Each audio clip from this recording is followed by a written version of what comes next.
Hello दोस्तों, आइए आपके बीच एक और प्यारी सी स्टोरी लेकर आए हैं। एक बहुत ही प्यारी मोरल स्टोरी। स्टोरी का शीर्षक है घमंडी मोर। तो चलिए दोस्तों, हम आपको घमंडी मोर की कहानी सुनाते हैं। एक जंगल में एक मोर रहता था। मोर को अपनी सुंदरता पर बहुत घमंड था। एक दिन एक बंदर मोर के पास आया और उसने मोर से पूछा, बंदर, मोर भाई कैसे हो? काफ़ी दिनों के बाद दिखाई दिए। मोर ने घमंड में बंदर से कहा, मोर, खबरदार, जो तूने मुझे अपना भाई कहा। अपनी शक्ल देखी है तूने, मैं कितना सुंदर हूँ और तू कितना बदसूरत। यह सुनकर बंदर ने कहा, बंदर, मुझे अपनी सुंदरता पर बहुत घमंड है, लेकिन तू यह मत भूल, हम सबको ईश्वर ने बनाया है। मैं तो इसी नाते तुझे अपना भाई मान रहा था। एक दिन तू पछताएगा। अपनी सुंदरता का इतना घमंड नहीं करना चाहिए। मोर, चुप रहा, मेरी सुंदरता को नज़र मत लगा, चल भाग यहाँ से। बंदर चुपचाप वहाँ से चला जाता है।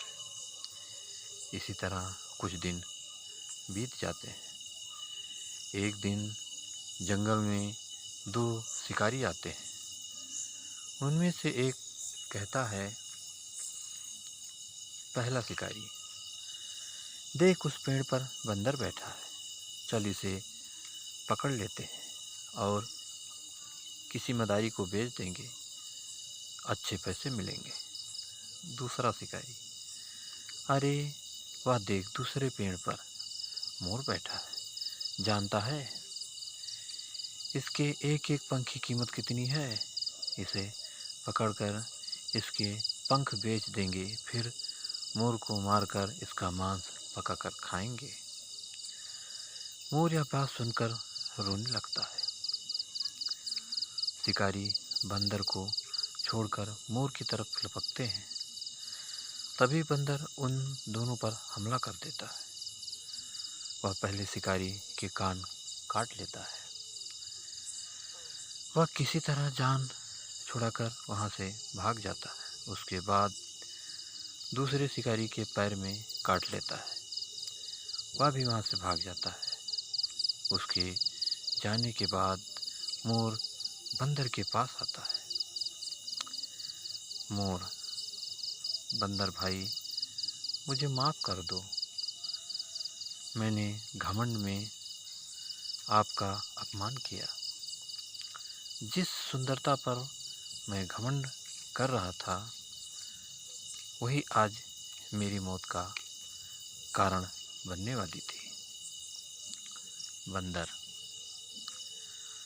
मोर भाई, हम सब ईश्वर की संतान हैं। हमें मिलजुल कर रहना चाहिए। इसके बाद बंदर और मोर में पक्की दोस्ती हो जाती है।